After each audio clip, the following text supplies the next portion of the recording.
Hey, welcome everyone. It's me, Jonathan from MotorMind. Thought today I would do a little whiteboard session and do a little comparative of diesel versus gas. I feel like it's commonplace for someone to say, well, my diesel gets so much better mileage than my gas, etc., etc. So I thought I'd do a little bit of homework and do some cost comparisons. Now, this will be very generalized. This is specific, and I try to do my best to make these as accurate and applicable as possible. So you just had a frame of reference as to see, wow, this is really overall what happens between a gas and a diesel, and if having better fuel mileage with a diesel really could be worth it, or is close, or not, or what. So there's going to be a few assumptions made about this. Now I want you to know that what the numbers I show here are for, we'll say, the same truck. It's a GM truck. It's a diesel and a gas. It's a 3/4 ton of 2500 HD, the same year. And we're gonna say they're four-wheel drive, they're crew cab, they're automatic, as much things as we can say are the same variables. And we're gonna just go through some of the most common repairs that you could do on either, but they have to be the same. So like a water pump and a water pump, I'm not gonna, I'll cover some specifics, in a little bit towards the end, but for now, I'm just gonna start with some things that you could do the same, like a radiator and a water pump. Now, also some other assumptions. All the parts are what I call walk-in. So if you walked into a Napa O'Reilly's, that's where I did my pricing. If you walked into a Napa O'Reilly's and didn't have a commercial account, the price you see is that plus tax. And then we also do a labor rate. And if you're lucky to get this kind of labor rate, we'll do 100 an hour. And just so you know, I pulled all the labor rates, all the times from all data. So I wasn't just pulling something out of the air. I did it straight across. If the labor time said this, that's what I put. I didn't put what I thought I could do because I wanted to, like I said, keep this as objective as possible since we're just trying to look at data. So what I'm going to do is I'm going to put down an item, put down the cost of the part plus labor, and then give you the total for that part, and I'll just kind of go down the line and we'll see it from there. So yeah, we got parts walk-in plus tax, labor's at 100 an hour. Let's get after it. So there is a little bit of a caveat on this first one. I'll put a little asterisk or a star. If I do fuel injectors on diesels, it's a little bit of a different story doing injectors versus gas.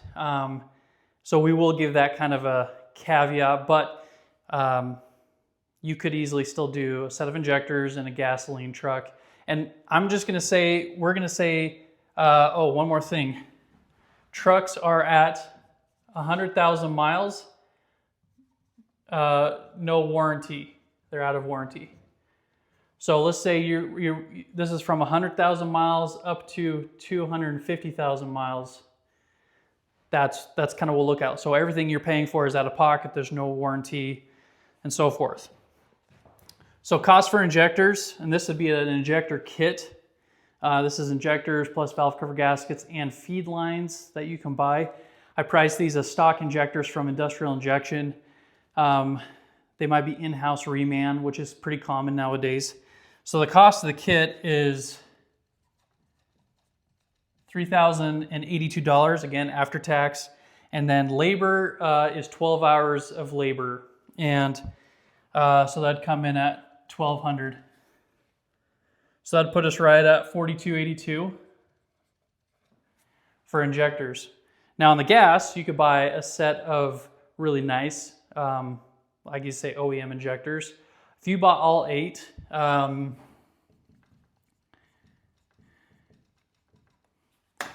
those would run you $1,042 after tax, plus basically 1 hour of labor. It doesn't take too long. So it'll be 11, oops, excuse my writing, 1142. Now we could say that this is a little bit of another caveat here with the injectors. Gas injectors, oftentimes, if one kind of poops out, you can just replace the one, but many times at diesel shops, if you have one injector that goes out, it's pretty common, especially depending on the mileage of the truck. You'll be kind of talked into doing the whole set, simply because the flow rate of a brand new reman injector is just going to be different than a set of, the rest of the 7 other injectors that have 100,000 or 150,000 miles on them. So a little bit of a caveat, but already you can see a pretty stark difference just between labor times and costs. Next thing that could be pretty common, we'll say, is a water pump. And for a Duramax, well, I'll say this is Duramax, because I said this is GM. So this is a Duramax, and then, which is a 6.6 liter, and then a 6.0 gas engine. So for a water pump, for this is with the housing, which is common on a Duramax because the housings kind of get eaten up. Again, this is from walk-in, that's after tax, and then labor is 600. So you'd be right at 808. Now for the 6.0, you're looking at 185. That is a new water pump with a thermostat in it. And then labor is 180. So you're looking at 365. Next thing here is a radiator. For the Duramax, 521 plus 250. So that's 771. And then for the 6 liter, you'd be at 340 plus 180. So that's 520. Now here's another little bit of a caveat to some degree. We'll put them on this, little stars here. The next one is the, on the diesel, it's the injection pump. Now the Duramax, they don't have from the factory. It took a really long time before Duramax or GM decided to add an actual lift pump of some means. So what was happening was the poor injection pump literally had to suck fuel all the way from the fuel tank all the way up to the injection pump had to suck fuel through the fuel filter and into the injection pump, and then create all that high injection pressure. But we're gonna just kind of do, we'll call it fuel pump for the 6.0 and the injection pump. So for the injection pump, this is just a Bosch CP3 reman. Again, I sourced this price from Industrial Injection, which their prices are pretty standard, pretty normal. It's just a factory reman. It's not fancied up or anything like that. That came in at 673 after tax, plus labor on that is 590. That's 1263. Now again, this is considering if your labor rate was only $100 an hour. I would consider you extremely lucky if you were getting quality diesel work done at $100 an hour. But just for the sake of math, we're doing $100 an hour. And also, I try to dumb things down as much as I can in terms of price, because if I just kept it at $100, it's still going to show the price discrepancy, or the amount discrepancies or differences between the gas and diesel. And I think whether it was $100 an hour, $200 an hour, it's just gonna, who cares? Okay, so for the 6 liter fuel pump, we're got 161 bucks. That's, again, from walk-in price out of O'Reilly's. I think it's a Precision brand. That's a whole drop-in assembly. That's not just the pump. And then labor's 220. So that came in at 381. Next thing on the line is a fuel filter.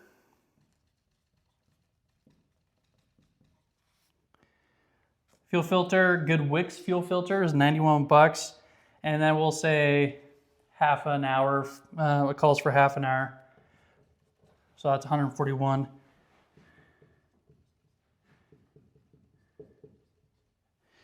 And then over here, we got 29 bucks for another Wix filter and another 50 bucks. So actually the cost is a little bit closer.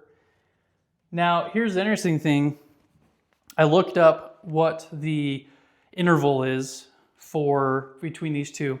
Fuel filter interval for the 6 liter is 30,000 miles. Fuel filter for the Duramax is also 30,000 miles according to the book. I don't really like that. The man that trained me right out of college, he had a pretty staunch approach, and I think this is pretty commonplace that you change your fuel filter every 10,000 miles, or basically every other oil change if you're going 5,000 miles. So that is one thing to keep in account if we did take that in account for that difference. So this is going to wind up being more over the long run if you did mile for mile. And then really the last thing that was common was an oil change.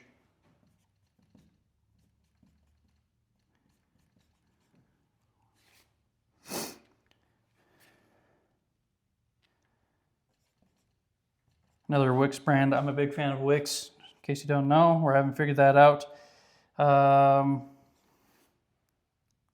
So this is actually oil and filter. This is cost together. So that's not any kind of labor. Let's just say you're doing this at home yourself. So this is actually just parts, and this is across the board. So you're at 69 bucks to do your own oil change. And this is running just a standard 2.5 gallon jug. Duramax capacity calls for 10 quarts, so 1540 house brand O'Reilly's oil. Not terribly priced, or for 42 bucks. And then over here for the 6 liter, gosh, you know what? I'm just going to put a line through that. I guess I didn't do the math on that. I guess because I figured that these were actually close enough. But because if you're running full synthetic oil on the 6 liter, you go about 5,000 miles between intervals. And then on regular dyno juice oil, you go about 5,000 miles. And so we're not factoring in if you're running super fancy oil, full synthetic, or at the very top end an AMS oil signature where you can run up to 20,000 miles on that AMS oil. So we're not going to take that into account. Like I said, the whole idea is to keep everything as most even as possible. Okay, now let's look at all this. I added all this up. So adding up all these costs, $7,265, and then for the gas, it ended up being $24.88.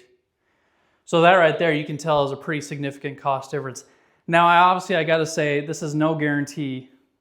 Some guys you might say, well, a Duramax will last 500,000 miles easy, and a 6 liter will only last 250,000 miles. You know what? In the course of my professional working career, I have seen people run way more miles on this than I was anticipating, and I've seen people run way fewer miles than I was anticipating on this, because sometimes bad things happen. You might have an injector stick open and it burns down, kind of burns a hole in a piston, and then you got to do a rebuild. Now, let's factor in a few other things that you might say, well, John, what about this on the diesel? What about this on the gas? Okay, let's just consider those things. Let me erase this here. So let's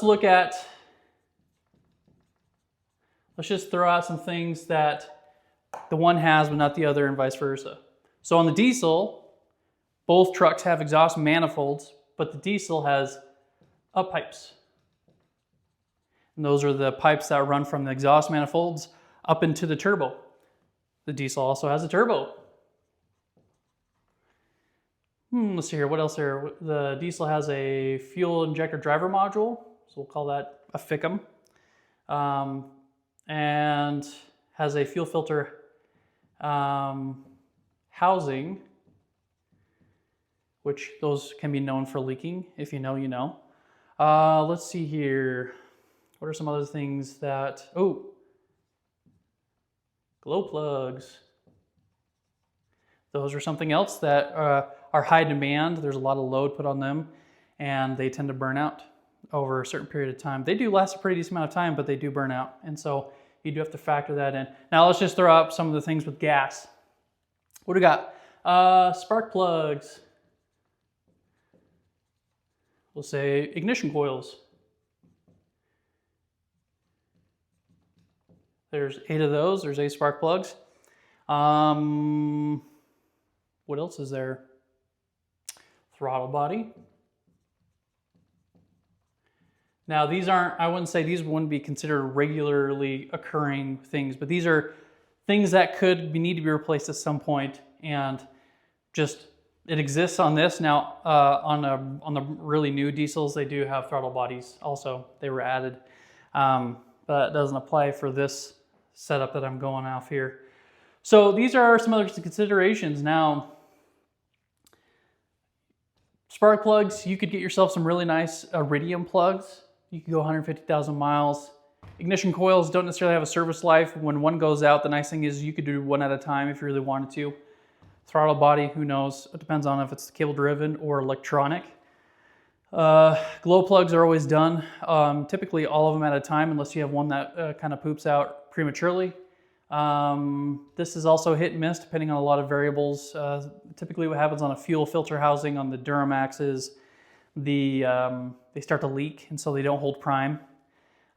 This rarely ever goes out, the fuel injector driver module, but it is a thing. It actually, if it's funny, is if this is the front of the truck, and this is the back of the truck, fuel tank is over here. If we're looking down, and here's the engine, blah, blah, blah. So the fuel lines come up, and they actually come up over here, and they go all the way over. They come up onto the fuel filter, and then they get routed up into the FICM, the fuel injector driver module. So the fuel actually flows through the injector driver module to keep it cool. And then it goes into our little injection pump. I would say that's probably the reason why this is because the base components of a Duramax, it was designed by Isuzu, so they might have a different approach in terms of where the fuel tank's located. So I always thought that was a little interesting that we got fuel tank over here, fuel lines, then we got to come all the way over here, and then we got to come all the way back, and yada, yada, yada. So anyway, now here's one other thing that you could easily run into. Now, we're not going to talk about any chassis components because those really where these were, I quoted all this for a 2500 HD. So for the most part, pads, rotors, U-joints, fluids, axle fluids, they should all generally be the same. Now, the one thing that could really be significantly different is the diesel has the Allison 1000, and the this has the 4L80. And if you are astute to knowing what's what, you probably are starting to figure out about what year this is. But I'll reveal that here in a second. I will say that there is going to be a noticeable cost difference between a 4L80 and a Allison 1000. Allison 1000, theoretically, if you took care of it, could go all the way to the life of the truck, 500,000 miles. But not many people want to have a stock truck, and they like to tune them. And the Allison transmissions were a little bit finicky when they start getting too much tuning, but they are a very stout transmission. And like I said, if they're taken care of properly, you could expect them to last a long time. Same thing for a 4L80. You know, the 4L80 wasn't too terrible. Same thing. The 4L60s and the 4L80s were just not as tolerant to abuse.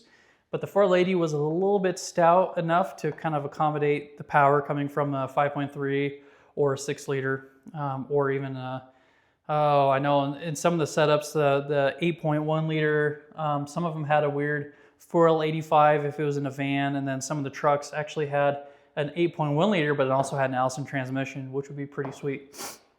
Now you might have thought, well, an 8 liter power for power is probably a lot more similar to the diesel, but the 6 liter that I quoted was a lot more common. There just were not as many 8.1 liter engines.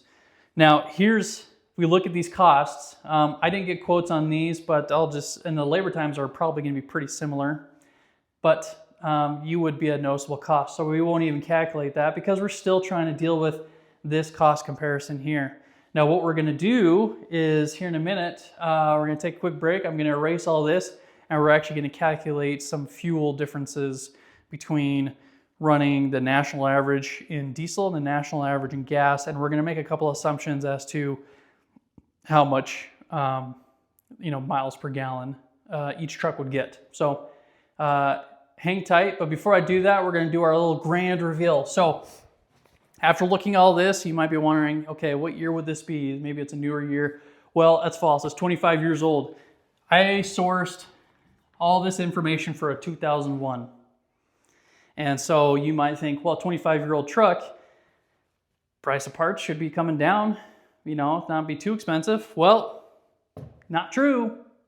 Well, comparatively to some other diesel trucks, that's still a pretty hefty chunk of money.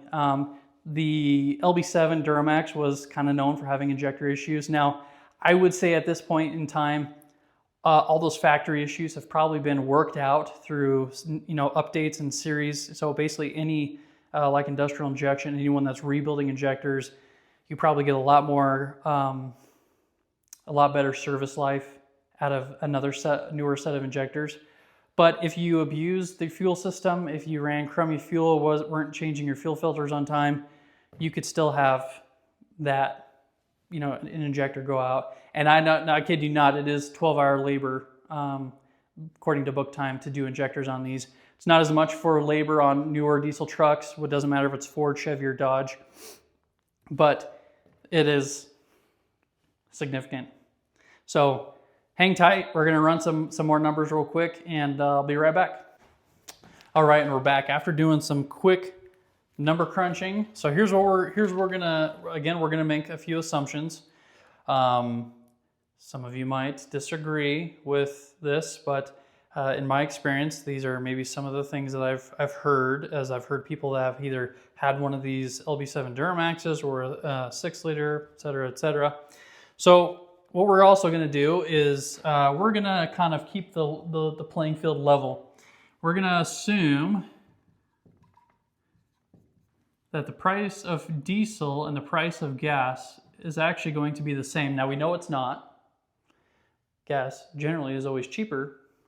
But for the sake of running the numbers, we're going to make it the same. Because remember what we're trying to do, we're trying to make diesel, because that's what everyone's saying, when we're trying to make diesel look like the better one over the long run, like in terms of cost.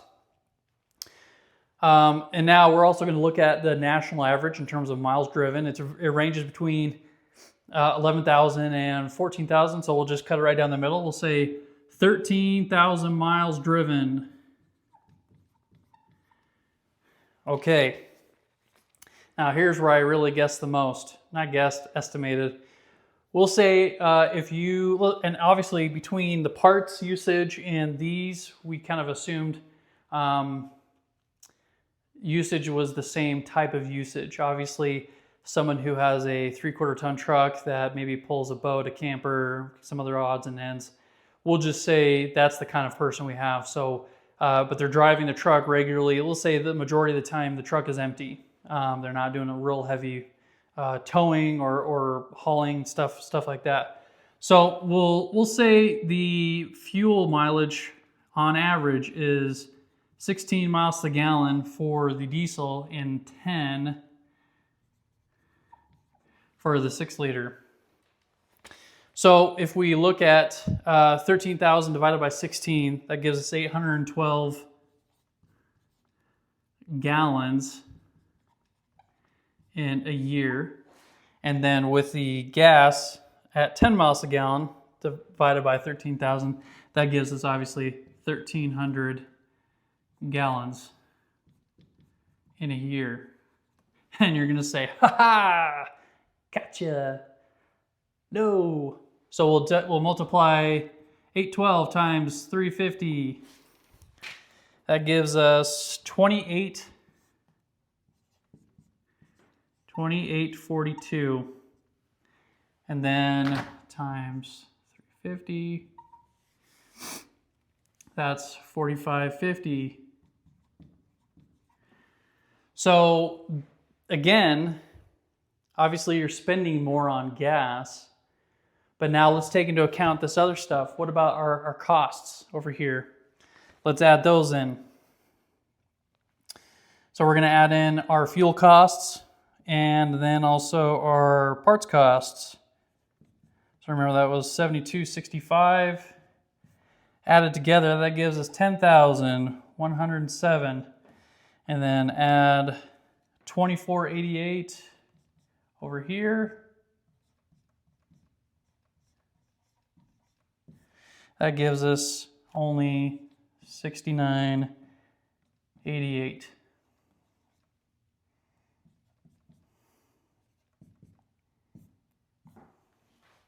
And again, this is with the 25-year-old trucks. And it has only gotten worse. I would say the cost for the most part stayed somewhat consistent for the gas trucks. And again, it just depends on if you're running maybe on the newer GM gas, if it's a 6.6 gas or another still 6 liter, maybe a 6.2. But on these diesels, it has just gotten even more because now you've got turbochargers that have actuators. You've got probably the worst of them all is the newer diesels have DPF, which stands for diesel particulate filter, and DEF, which stands for diesel exhaust fluid, and EGR. I'm not here to say whether these are good or bad. I'm just here to say they exist. Now, obviously, on the gas trucks, you got, oh gosh, excuse me. You got the CATs, the catalytic converters. I know on these older LS-based engines, it was a whole white pipe assembly. You could easily spend. Now it's probably not so bad. It's probably $400 or $500 now for a good quality assembly, depending on if you have a California truck or a federal truck. But really, this is the stuff that can get you, and here's why. And this is, I kind of wish I had said this at the beginning, because this is actually becoming, in my opinion, a little bit more of a prevalent problem with people who own newer diesel trucks. And when I say newer, well, it's any truck that has DPF, DEF, and EGR. It was about 2007, 2008, 2009 when these were present on GM, Ford, and Dodge diesel trucks. Here's the crusty part about all this stuff. Seems especially on the newer trucks, like new, like 2020 and up and so forth. These trucks do not do well, or especially these exhaust systems, they do not do well if we're gonna come in over here. They seem to create problems when they sit, when they idle, and when they're tuned. We'll say too much. Okay, if you don't know, if you just got a factory Power Stroke, Cummins, or Duramax, and it's a newer truck, if you're just putting around town, you really need to every now and then get on the gas pedal when you're getting on the highway, or go for a nice long trip, because when you go through situations where you're not running these, I actually had an uncle who had a super low mile 2016 Power Stroke, like it only had 40,000 miles, and he ended up having problems with it because, you know, he's retired. He used it for pulling a boat, pulling a camper, maybe running errands when, you know, his wife had the other car. But it started to have problems with these DPF and DEF systems, and he's out of warranty on that. Or sometimes it was covered by warranty, but sometimes not. And then you see other people where if you sit there and let your truck idle, that's also really terrible for these, you know, these factory DPF EGR systems. They really just need to be, the trucks are really designed to be properly worked. You know, a 2001 Duramax that you could put around town, you know, and not have terrible side effects. But if you want good, consistent fuel burn, you want all that carbon buildup to get kind of blown through the engine. But on some of these, you get components that plug up. The DPF plugs up prematurely because of the heat doesn't generate well enough. It can't regen properly and so forth.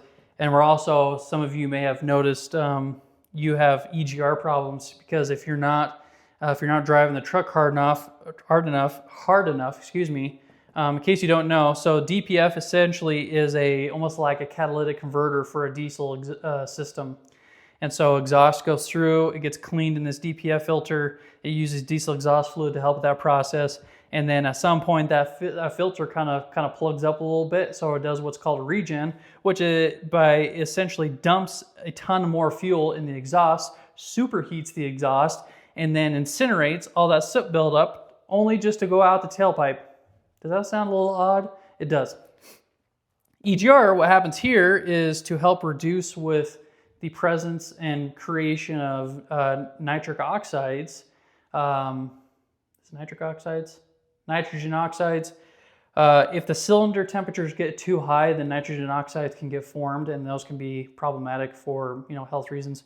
So what happens is as the exhaust comes out of the turbo, there's a little pipe that basically comes off the turbo, gets side routed into a EGR cooler. Those exhaust gases use engine coolant to cool that. It's not air because it's inert gas because it's been burned. And then that air at certain times, depending on how you're driving, or not, that EGR gas gets then put into the engine to get burned. Actually not burned, it just basically, where it's inert gas, it takes up space in the cylinder and prevents more combustion and more power. And so it kind of almost acts like a little bit of a retarding effect in terms of power and keeps the cylinder temperatures down. Has a lot of merit. It's, to me, I understand, but we have EGRs that fail, they leak. We have these systems that fail and leak and plug up and so forth. These DPF systems have sensors that can be costly. It's just all this extra stuff that requires extra labor and extra cost to, honestly, I'm sure somebody out there who claims to be smarter than me can say, well, we can see in science, blah, blah, blah, blah, blah. But I can tell you just from my own experience, if all these were not present on a modern diesel, say a brand new Duramax that rolled off the line, and this even applied, in my opinion, in 2001, the cleanliness of the fuel burn because of these high pressure injection systems, they use a piezoelectric injector, and we can have fuel injector pressures upwards of 5,000 PSI, if not more. And what that does is that atomizes the fuel all the better. If you compared the way the fuel burns compared to the older 90s era diesels, where they're a little more stinky and maybe you could see poofs of smoke and whatnot, but a totally factory truck that wasn't tuned, you would be pretty hard to actually get even a puff of smoke out the tailpipe. So that's just how they are. But anyway, I don't mean to sidetrack or anything like that or rant or seem political. I'm just saying, back to what I was saying, on top of this EGR flow, if you're not driving the truck hard enough, well, that velocity of those gases as they get sidelined off of the exhaust system and into the EGR cooler, well, there's soot, because this is pre-DPF gas. So there's maybe a little soot in there, and that soot has to travel through the EGR cooler, which these EGR coolers are known for plugging up because of the soot. And then if any soot that remains in there will often then get put in through right by the intake horn, right before the intake manifold. It'll get pumped in there. And then if the flow is not good enough, that carbon buildup will just kind of fall. And I encourage you to do some YouTubing. I know Dave's Auto in Utah has done a lot of videos about it. Banks Diesel, they'll take off these intake horns and you'll just see, it looks like grandma was cremated inside of your intake manifold. Like it's just this whole pile of black carbon ash just sitting there. And you're supposed to tell me like, that's supposed to be good for my engine. So all that really does is it just makes for more costs for the consumer. So whether you think these kind of things are good or bad, they're just more things that exist and end up being more costs for you. So just wanted to give you my input. Now I would say, in my opinion, the nice thing about diesel is, even in the 2001, is they make a good deal more torque and power because of the existence of the turbocharger, because of the way the fuel system works, the high pressure injection system, et cetera, et cetera.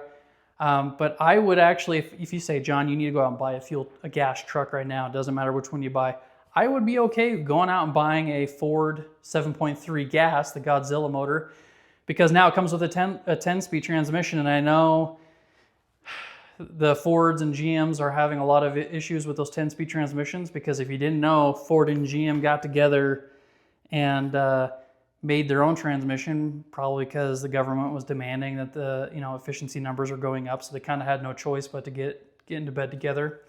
But the irony is that the Allison 1000 legendary transmission, the Ford torque shift 6R140, another legendary transmission. Both were amazing transmissions. And then because they were kind of forced to get together, it was whatever the opposite of synergy is. The combining of the two made things worse. Like, I don't know if it was an automotive version of incest. I don't know. So it's really unfortunate, but where the 7.3 gas motor has a good amount of power, but it just does not put as much torque on the transmission. I would say I would totally go with one of those, because then you get to have the benefits of having the shift points happening right in that torque spot. And the best part is, actually, my uncle who had that 2016 Power Stroke, he got one of those trucks. And the nice thing is it's just a regular gas truck. It's nothing fancy. It doesn't have turbochargers. It's just a regular big old gas hog in a way, but it does way better sitting for longer periods of time. And the cost of ownership in the long run really is just going to be a lot lower. So anyway, I hope that was informative. I tried to not be crazy opinionated, but obviously I do have some experience in a lot of this. But I just want you to kind of gauge if you ever thought about needing a diesel. Yes, you'll always find yourself towing. It'll feel like you're towing a lot better if you have a diesel truck, and that's just natural. So really, in my opinion, if you're not in a crazy hurry and the truck is properly rated for what you're towing, then maybe consider a gasoline truck. Now, as to one last thing I'm going to say is, you might be saying, well, John, the Duramaxes are known for breaking cranks and blah blah blah blah blah. I will say this right now: if in the sense of a modern truck, there is not one truck that I can think of that is problem-free. Every truck out there, Dodge, Chevy, or Ram, Cummins, gosh dang it, Ram, GM, and Ford, they all have things that are kind of known issues. It's like you have an amazing engine like Cummins, where the water pumps are still a 2-bolt design, and it takes like 2 seconds to get off, compared to like a Ford using on their 6.7s this huge crazy looking water pump, and then they have another secondary water pump for the air charge system, and so on and so on. But it's almost like if you where one shines, it has other problems. Like some people might say, well, my Ford doesn't have this problem. Okay, well, then it has these other problems. So like I said, you kind of just, the best thing you can do is, if you got to own a diesel, do your maintenance on time. Maybe be aware, find a competent diesel mechanic that you can have a good relationship with, and just be aware that there's stuff that could be known issues. Me personally, I drive a 2001 Power Stroke. In the realm of diesels, it's a lot simpler, but there are still some costs that are a lot higher as compared to if I was just driving a Ford V10 of the same year. And you might say, well, the old diesels are slow. That's true. So that's where you kind of have to start weighing yours. Like, well, you have simplicity and maybe more cost-effective parts on older trucks, but then the newer trucks, like a newer, as long as the transmission's working, like a newer Power Stroke 6.7 has like 1,000 or 1,200 foot-pounds of torque in a 10-speed transmission. You could basically rip your house off the foundation and you wouldn't even know. And that's from the factory. So that's all for the day. If you have any comments, leave them down in the comment section. But again, just some food for thought, something to think about. If you're if you've never had a diesel and you wondered, feel free to, if you say, hey, John, what do you think about this diesel truck? I'm happy to say, yeah, these are XYZ, maybe known problems, something to be aware of. So have a good day. See you around.